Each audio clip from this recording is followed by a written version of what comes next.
we have our card. So now we need to do the chassis. I need to kind of turn up the pace a bit because we're going to run out of time if we're not careful. Yeah. So, Sure.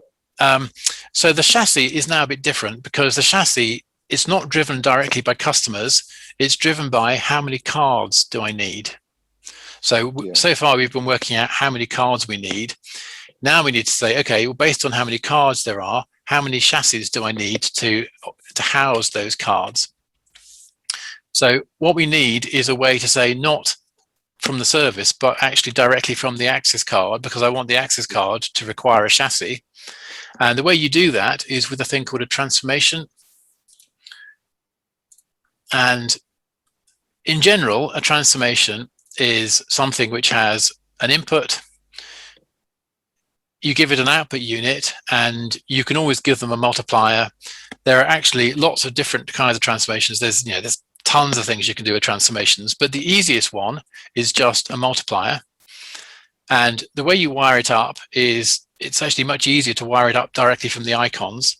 So I'm going to connect from the access card to the transformation. Again, it gets that green square in the corner. Yeah. Green square, basically it means the default basis, and the default basis in this context means number of units. So if I connect it to there, it defines the input as being the resource access card and specifically the number of installed units. You could have said number of used ports, Slack ports, whatever. There's all sorts of things you could be picking, but the easiest one is the installed units. And I then want to say a multiplier. Well, actually, I'm going to leave it at 1 because I literally want just this to be the number of cards.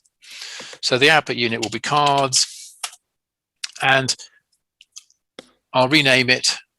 I'll actually call it literally access cards or number of access cards. Maybe it's better, number of access cards, whatever you want to call it. And I want this, just like the service, I want this transformation to require capacity of the chassis. So customers need access cards need chassis. Yeah. That's actually all you need to do.